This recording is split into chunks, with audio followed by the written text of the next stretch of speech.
Interval notation.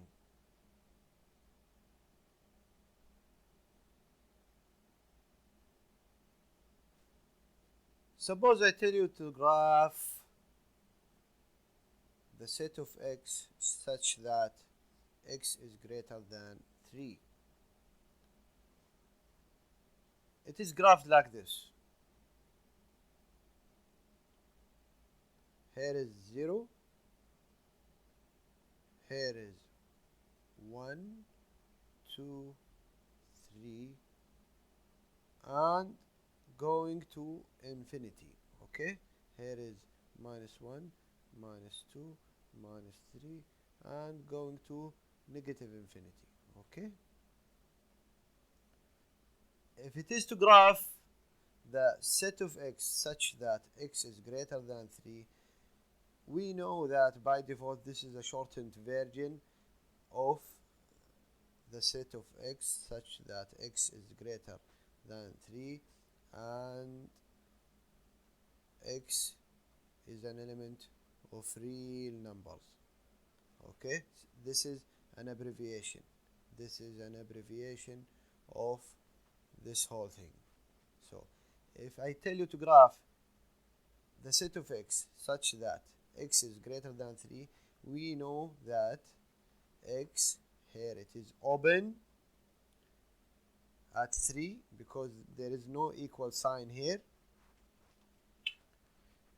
and x is greater than 3, so x takes all the values up to infinity. Okay, from 3 open to infinity. Generally,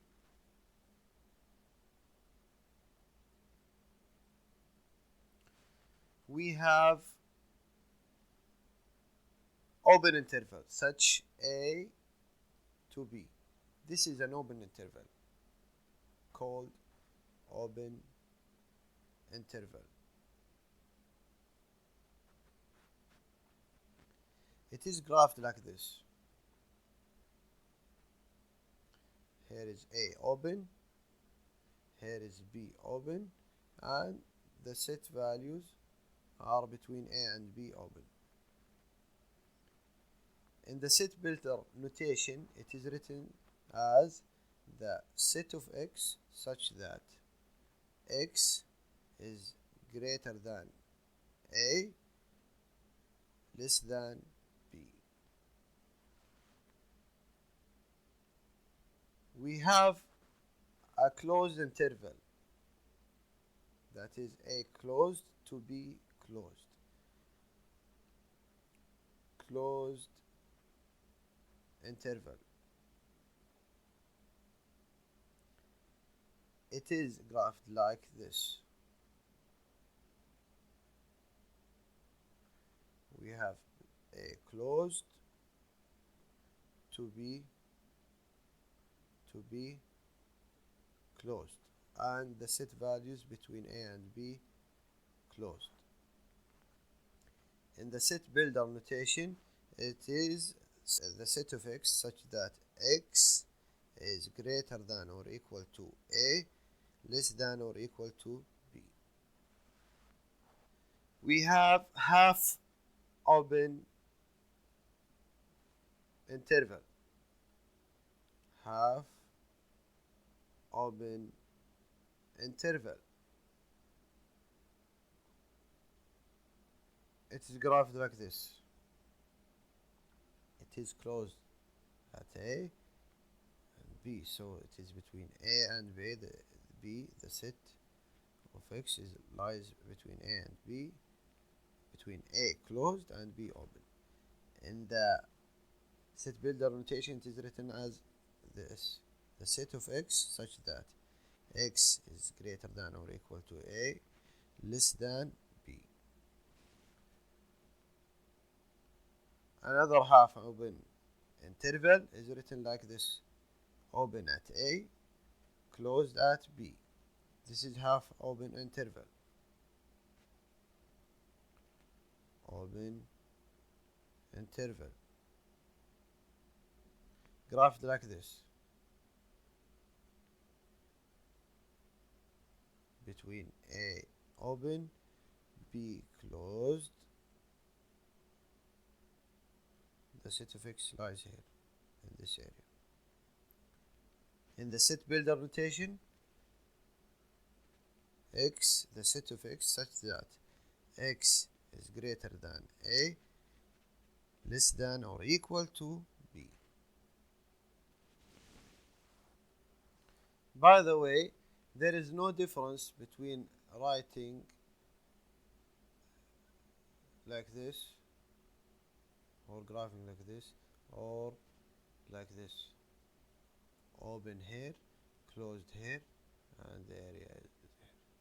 So either way you choose is okay. Now let's demonstrate our understanding by examples. For example, we have the open interval A and B. It is the set of X such that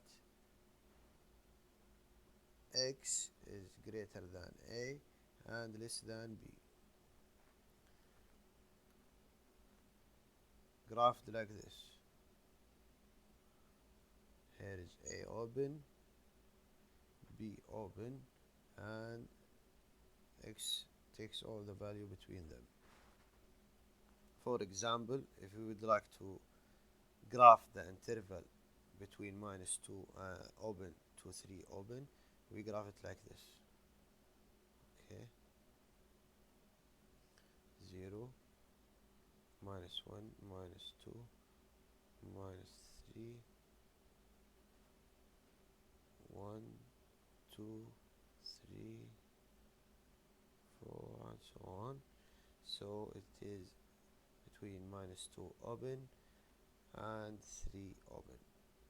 We are in this area.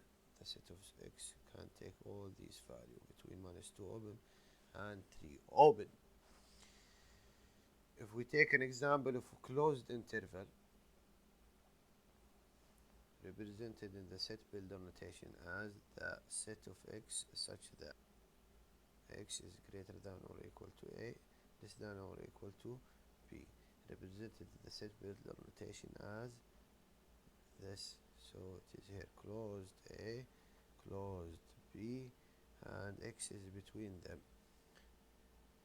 An example, if we take between -2 and 3, here closed, you are graphing it like this. The same 0, -1, -2, and so on. Here 1, 2, 3, so on. So it is here closed, and then at 3 it is closed. The set of X takes all the value here. Another example is a half closed interval. So it is closed at A, open at B, in the set builder notation written as the set of X such that X is greater than or equal to A, less than B, graphed like this. So it is here at A closed, at B open, and X is between them. For example, if we take -2 closed to 3 open, graphed like this. Here 0, 1, 2, 3, and so on. Here is -1, -2, -3, so it is closed at -2, open at 3, and the set of X takes all the values here. Okay. Another example with a half open interval. If we take A open here and B closed here, it is written in the set builder notation as the set of X such that X is greater than A, less than or equal to B, graphed like this. Here is A open, B closed. The set of X lies here between A open and B closed. For example, if we take -2 open, 3 closed, we graph it like this. 1 2 3 and so on, minus 1 minus 2 minus 3. So it is here open at minus 2, closed at 3. The set of x takes all the values here. Now let's discuss dealing with negative infinity and infinity. If we have here the graph, of course this goes to infinity and this goes to negative infinity. Okay, as you go in the left here and go, if you go to the right, you are going to infinity.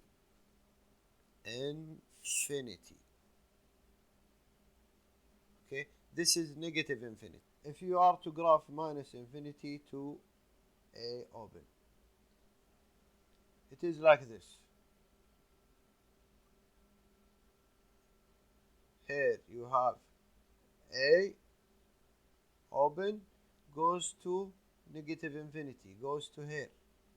Okay, goes to negative infinity. If you are to graph, for example, b to positive infinity, it is graphed like this. Here you have b open, you go to infinity. Okay, if you are to graph the interval minus infinity to a closed, notice that at infinity and positive infinity we are always putting open interval. So keep this in mind. It cannot be closed, never.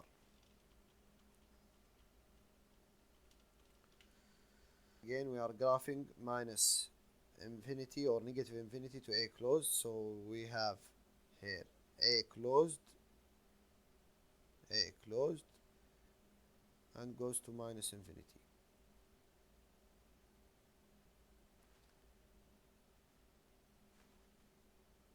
If you are to graph b to positive infinity, then it is like this. You are having b here closed, goes to positive infinity